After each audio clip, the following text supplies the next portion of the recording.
اوس یو حدیث چې ما وی هغې ته غوږ کېده. حضور پاک فرمایي المرأة اذا صلت خمسها، سړو ته جنت ګټل ګران دي او ښځو ته ګوره ډېر اسان دي. د ښځو مجبورۍ زیاتې دي، سړو ته جنت ګران، ښځو ته آسان. حضور پاک فرمایي المرأة اذا صلت خمسها، چې پنځه منځونه خپل کوي، وصامت شهرها، او د رمضان روجې نیسي، واحسنت فرجها، د خپل اندام حفاظت کوي، د ګناه نه ځان ساتي، فلتدخل من ای ابواب الجنة شاءت، د جنت په کومه دروازه چې خوښه ور داخله دي شي. دا د ښځو آسان شی شو. مونځ د خپل کوي، روجې دې نیسي، او د خپل اندام حفاظت دې کوي، بې ستري او بې پرتګي دې نه کوي. دا جنت د دې ټیکه شوه. حضور پاک مبارک رښتیا وایي، قسم دې که دروغ وایي. رښتیا وایي چې ښځې دا د شیطانانو جالونه دي. خفه کېږئ ما، دې زمانه کې په مارکیټونو کې ورشه وګورئ، سړي به ډېرې او که ښځې به ډېرې، ښځې به ډېرې. او په کم لباس کې بار دا زنانه ګرځي؟ په نرو جامو کې ګرځي. نبی علیہ السلام فرمایي وی اخره زمانه کې به ښځې څنګه جامې به اغوستي او بربنډې به کاسیات عاریات، جامې به اغوستي او بربنډې به. صحابو ته خو د دې زمانې دا نری لباس د سیپون جوړې او د جارجټ لوپټې یې نه ویلې دي. هغې به وایي دا به څنګه یي صاحب، جامې به اغوستي بربنډې به وی، او جامې به اغوستي او بربنډې به. او پلاره چې ځي مائلات ممیلات، دی بزان سړو ته مایل کوي، داسې تلل به کوي، او سړي بزان ته رامایل کوي. رؤوسهن کاسنمة البحت، او سرونه به داسې د مکیز نه لوړ او کاږه به وړي لکه عربو کې دا سره اوښان دي بهتي لوړ قباني وي، او داسې یو طرف ته مایلي چې په لاره ځي نو د کاږه به په لاره رواني، سټ به په لاره کوږ رواني چې سړي راته رامایل شي. رښتیا وایه حضور پاک مبارک چې څه خبره کړې ده هغه ده که نه ده؟ اوس د جارجټ لوپټه چې د کمې ښځې په سري، د ښځې وجود عورت دی، چې دا مونځ کوي که مخې ښکاري نو خیر دی، که لاسونو دا تلی ښکاري نو پروا نشته. او بعض علما وایي نه خیر دی که دا ګوتې یا د پاسه د لاس دا شا دا ښکاري نو هم خیر دی. بلکې بعض علما وایي چې نه ګوتې به ښکاري، دا د پاسه حساب هم نه ښکاري، تلی دې ښکاري. زه خیر دی که دا د پاسه حصه او تلی ښکاره شي پروا نشته. دارنګې د خپو تلی که ښکاري پروا نشته، او که د خپو د ګوتو د پاسه دا پنجه ښکاري، بعض علما وایي دا به هم پټی، خو دا ګرانه ده که دا هم ښکاره شي پروا نشته. ګیټونه لاندې حصه به پټی، پنډی به پټي، سټ به پټي، ویښته به پټي، که دې کې دا ښکاره شو مونځ یې ورسره نه کېږي. اوس تاسو نه تپوس کوم دلته ناست یو، کمې ښځې چې د سیپون یا د جارجټ لوپټه په سر کړي نو ویښتې ته بار ښکاري که نه ښکاري؟ مونځ به د کم ځای نه وشي. یا سټ ته بار ښکاري، سټ ټول اندام دې ښکاره شو، مرۍ ته بار ښکاره شوه، مونځ د کم ځای نه وشو. غوږونه یې ښکاره شو، څونه اندامونه ښکاره دي، داسې جامې غوندې لباس پرتوګ چې د هغې نه یې دننه پنډی ښکارېږي، نو مونځ به د کم ځای نه وشي. او وروڼو ګوره یاد وساتئ، که یو ښځه وایي زه خو په کور کې دننه مونځ کوم، زما ویښته ښکارېږي نو ښکارېږي دی. نه، ښځه که داسې کوټه کې مونځ کوي چې دروازه ځان پسې بنده کړي، هېڅوک هم نه، بیا هم عورت پټول وله فرض دی. داسې کوټه کې چې هېڅوک نه، بیا به هم سر پټی، بیا به هم سټ پټی، بیا به هم مری پټی، بیا به هم لیچې پټی، او بیا به هم پنډی پټی. او که دغه پټه کوټه کې وجود ښکاره شو نو بیا هم مونځ ورسره نه کېږي. د دې ښځو مونځونه بیا کېږي؟ قطعا نه کېږي. نوک پالش چې ښځه پر نوکونو مږي، نوک پالش سره د کم ځای نه اودس کېږي. او که ښځه په لوی اودس ماتي کې ده، په غسل کې ده، او نوک پالش په نوک پورې دی، لاندې اوبه نه ورځي، دا ګناهګاره ګرځي، دا پلیته ګرځي. نه اودس صحیح کېږي، لاندې نوک اوچ پاتې شو، د پاسه پې دغه پروت دی، د نوک پالش هغه رنګ پې د پاسه پروت دی. که غسل کوي لاندې اوچ پاتې شو، اودس ونه شو، غسل نه وته، که مونځ کوي څونه ګناهګاره به ګرځي. نوک پالش د ښځو دپاره ګناه. او راشه وګوره ښځې پورې کوي که نه پورې کوي؟ دا څومره ګناهونه دي د ښځو. نکري دی دې پورې کې ښځه، نکري ده چې په نوک ولګي، د نوک عیسه وګرځېده، د نوک جز وګرځېده، هغه د نوک نه بیا نه لرې کېږي. او نوک پالش چې په نوک پورې شو چې معمولي غوندې اوچ شي او زور ورکړي نو ته خوا جدا شي، د نوک عیسه نه ګرځي. ښځې نوکونه پرې کوي، که نه پرېږدي یې اوږده اوږده نوکان. زما یو ماشومه ده، اما ته وي نه بابا، وی نوکان خو پرېږدي نه، مای بچې مونږ خو چې تلار کې انسان د غیر اختیاري په نظر برابر شي، یا سوزکي موزکي کې داسې اوږده اوږده نوکانې وي، وی دی د بیې ښودي، د بیې نوکان راوړي او په نوکونو یږدي. ښځو سرونه کټ کړل د سړو شان. نبی علیہ السلام ورته لعن الله المترجلات، هغه ښځه چې په جامه کې او په شکل کې د سړو په شان تشبیه کوي، وی په دې د خدای لعنتي. او هغه سړي چې هغې د ښځو په شان جامه اچوي او د ښځو په شان شکل جوړوي، حضور پاک فرمایي په دې د الله لعنتي. دا د ښځو مفسدی دی او فسادات دی. بے ستری پکې شوه، بے حیایي پکې شوه، په لوپټګو په چادرګو کې ګرځي، په دکاندارانو سره په دکانونو کې ګپې شپې لګئی. اوس خو لا موبایل یې پکې بیلې راووتې، او په موبایلو کې خو تصویر والا موبایل یې راووتې. اورېدلي مې دي هلکان او جنکۍ د موبایل په ذریعه بل ته تصویرونه هم لیږي.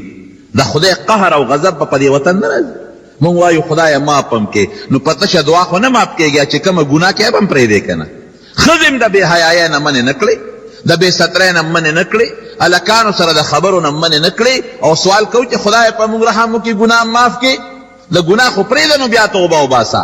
رونو اوس د دې ښځو دا بې ستري او بې حیایي او د دې ښځو دا مونځ نه صحیح کېدل، دې له د مدرسې ضرورت شته او که نشته؟ تاسو راته ووایئ کوم ځای به زده کوي؟ دې له پکار دي چې دیني مدرسه کې دا ماشومان جنکۍ داخله کې، علم پې وکړئ، قرآن پې زده کړئ، احادیث پې زده کړئ، دینی مسائل فقه پې ووایئ چې ښځو ته پته ولګي چې په کوم لباس کې به زه مونځ کوم، بار بس په کوم لباس کې وځم. ښځو سړو سره مې خبرې جایز دي او که جایز نه دي؟ د پردې څه حکم دی؟ د ماشوم د لویولو څه حکم دی؟ او د ماشوم د تربیت څه حکم دی؟ د خاوند څه حقوق دي؟ د سخر څه حق دی؟ د خواکې څه خواښې څه حق دی؟ د لیورونو او د اندروریانو څه حق دی؟ د ګاونډي څه حق دی؟ ډوډۍ به حلاله حرامه پسې پیژنم؟ دا خو هله کېږي چې دې مدرسه کې داخله کړي. اوس تاسو نه تپوس کوم د دې خبرو نه پس د ښځو د مدرسو ضرورت شته او که نشته؟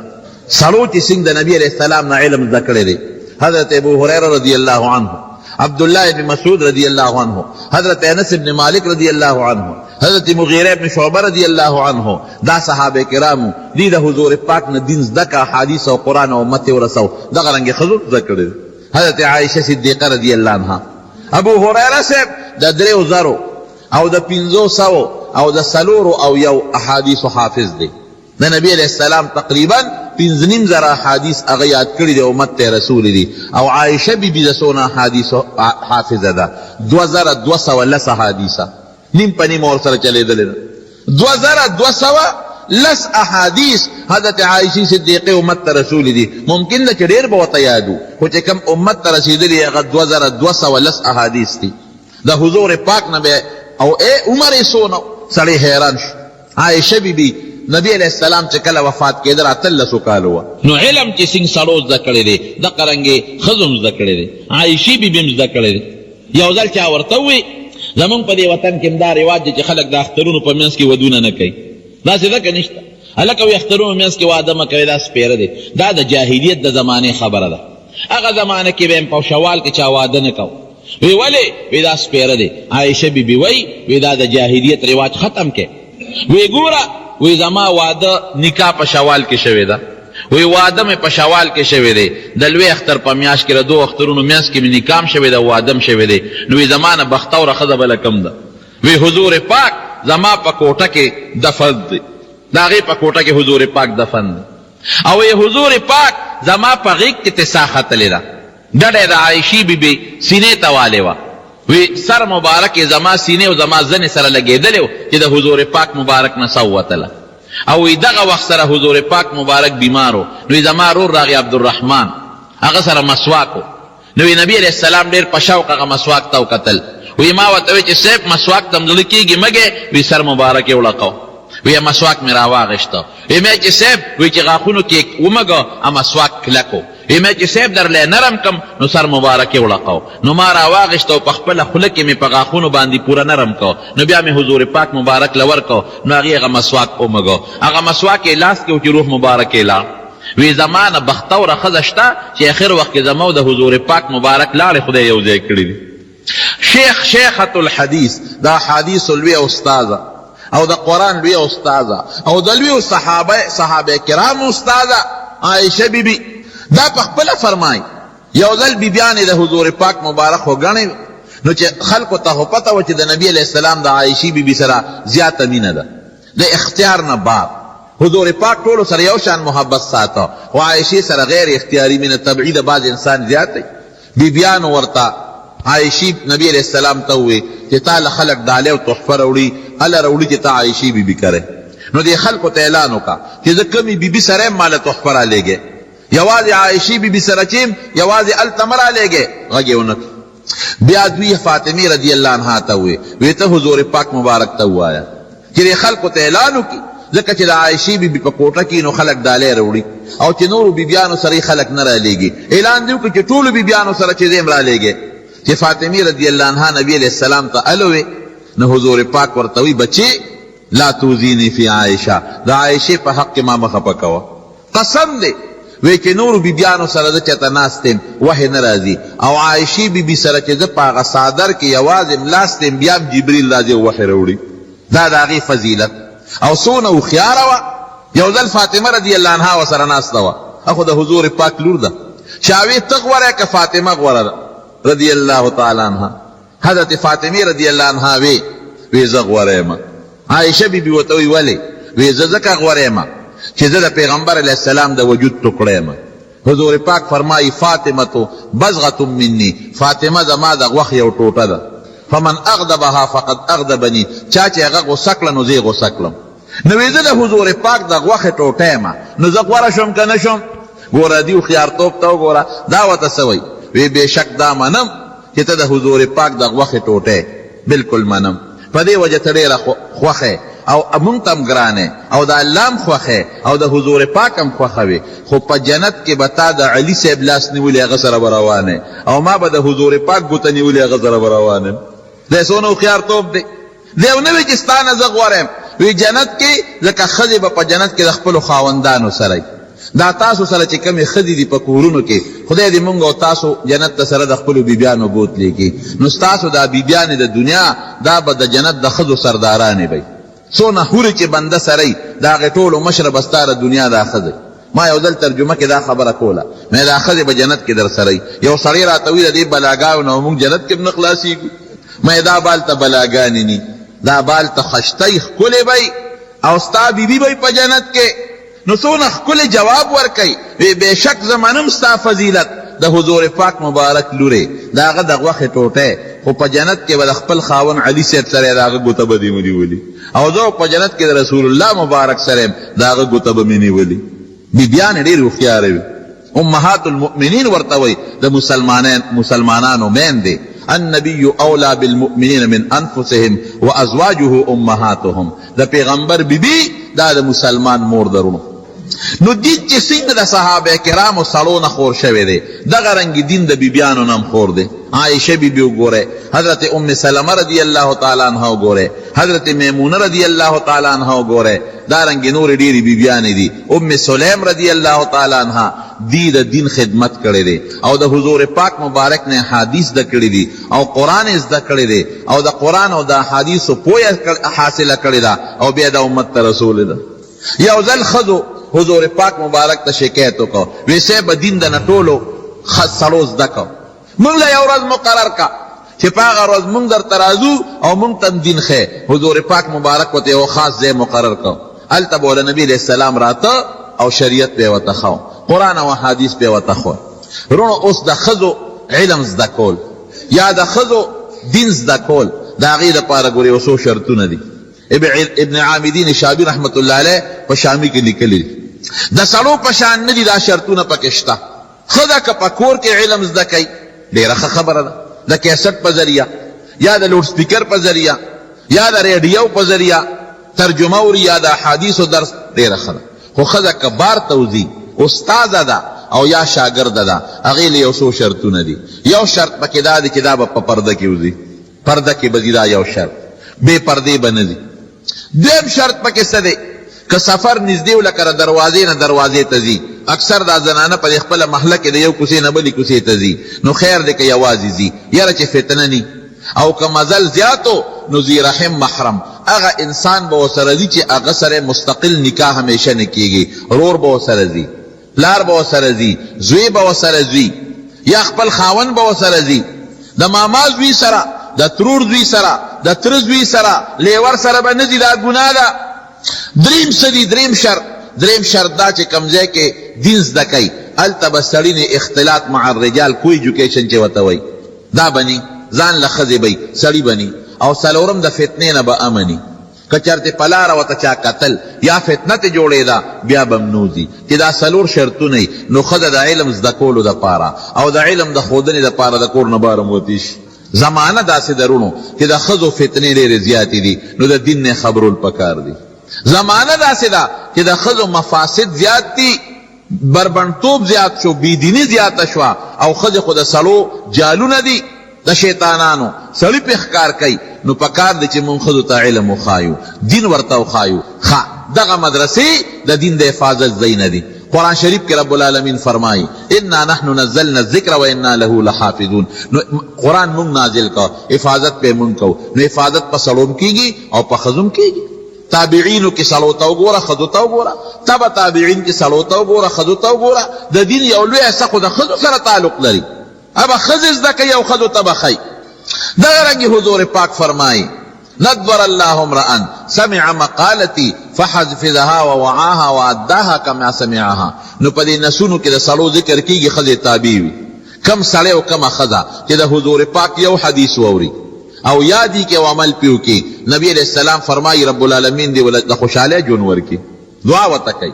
نو د جنکو د الکانو علم تعلیم زده کول چې څنګه ضروري دي دارنګې د ښځو دی. دا تاسو خوش قسمته یې چې ستاسو هم په دې محله کې او په دې کلي کې د الکانو د تعلیم او تعلم سلسله شروع د جنکو. مولانا محمد شفیق صاحب راته قصه وکړله، ډېرې جنکې مخکې فارغې شوې، ډېرې جنکې هغې قرآن هم زده کړه او علم هم زده کړه او په ناظره باندې هم پوه شوې. دا خو ستاسو لپاره خوش قسمتي ده چې په خپله محله کې داسې زنانه شته او داسې عالمان شته چې ستاسو زنانه ته علم او دین زده کړي. یعنی ډېر کلي او علاقې داسې وي چې هلته دا مدرسې نه خلک له څونه سفرونه کوي او څونه ورله ګرځي. کوشش وکړئ وروڼو خپل بچي چې کوم نارینه هلکان دي هم د دین نه خبر کړئ. ګورئ کوم بچی چې ستا دینداره شو دنیا کې به هم ستا په ښه راځي او آخرت کې به دې په ښه راځي، او چې کوم بچی ستا بېدینه شو دنیا کې دې په ښه نه راځي او په آخرت کې دې په ښه نه راځي. حضرت عمر فاروق رضی الله عنه له یو سړی راغی شکایت یې وکړ، وی صاحب زوی وعلمه، وی زوی د څه شو ورشه مال یې راوله، زوی یې وله راوسته. چې یې راوست زوی سره یې غټ کوتک دی لکه د کټ د بازو عمره، د دې سړي دا سر خوږو وینه ترې بېده، زوی سره یې غټ کوتک دی، خپې هم د خاورو څخه د خیرو ډکې دي، خپې بلې خپې شلېدلې جامې او مخ او لاسونه هم د خاورو ډک. هلکه ته مونځ نه کوې او دس نه کوې؟ وی صاحب زه خو نه مونځ پېژنم او نه اودس پېژنم. دا پلار دې دی؟ او جي دا دې ولې والې دی؟ وی صاحب زه خو په دې نه پوهېږم.